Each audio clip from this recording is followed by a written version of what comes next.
as we finish up the college prep topics for this this first 3 weeks, we are going to expand the interpretation sentence from last week, where I just had you interpreting the slope, where you're also going to add in what the general trend is. So a lot of times when I see on the SAT and in college classes, sometimes people just want the general trend. What's the big picture relationship look like between the two variables that we're considering? And other times they want the specific detail of the change, which is the slope that gives us that detail. You guys are doing a beautiful job with this last week. This week, we're gonna bring that general big picture trend in with the specific. So we are going to have a sentence sim that does both. This first part is going to help us interpret the trend. The second part will be just like last week, where I'm just having you guys interpret the slope, not the y-intercept. Usually the slope is the more important thing in our linear models.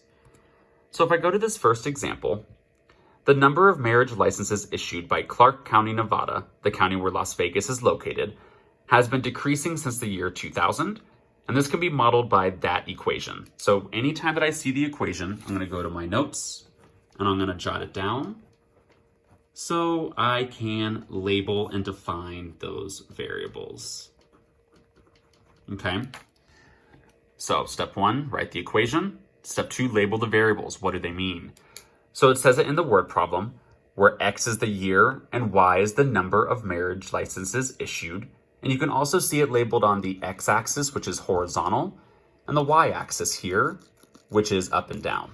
So I know that since marriage licenses is on the Y as the up and down Y-axis, I can go ahead and put this as marriage licenses.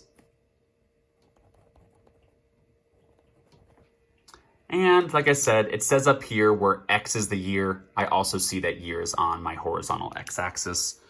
2 different ways for us to know that X in this time represents the year. So now we are ready to go and interpret the trend and the slope. I'm gonna do it one part at a time so you guys get some practice with this, okay? So when we wanna interpret the trend, it's just this part in the green, where we're gonna say, as the X variable increases, so as whatever down here on the X-axis, as it increases, what's happening to the marriage licenses? The Y variable is increasing or decreasing. So once again, guys, you only have to replace what's underlined. So we're always gonna say as the X variable increases.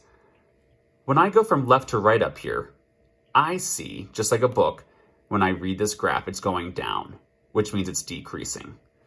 So and I see that the slope is negative up there, which is another reason to know that this is a decreasing trend. So I'm gonna say, as the X variable increases, so as the year increases, and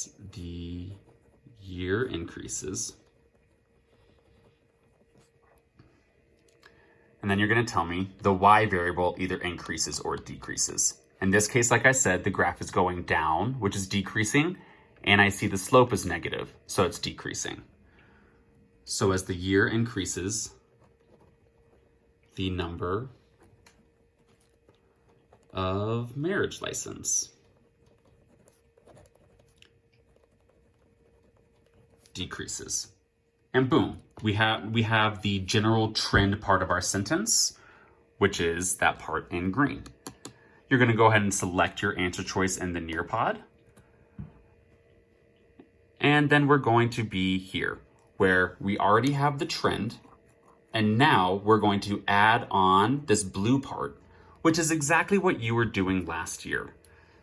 So I'm gonna put that first part in front of it. As the year increases, marriage license decrease, specifically and now we're going to interpret the slope. The green part interprets the big picture general trend. The blue part is gonna be just like last week, where you tell me about the slope. Remember guys, the slope is always the number that's with the variable.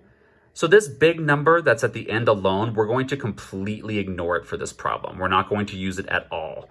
You're only gonna tell me about what that number attached with X means. So we're gonna go back over here. We always know when we interpret the slope, it always starts with the Y variable, which in this case are the marriage license. So the marriage license.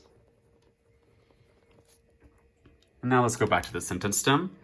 So specifically the Y variable, which I just said was marriage licenses, is it increasing or decreasing? Well, we just said in the trend that it's decreasing. We see that as the line's going down, and we see that in the negative number with the slope. So we know the marriage licenses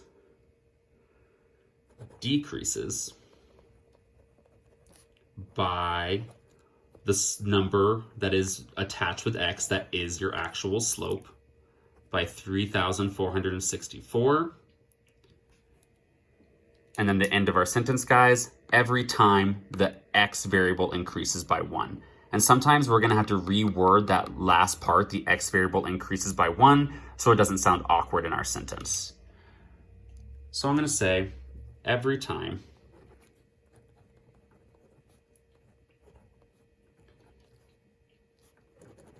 one more year goes by.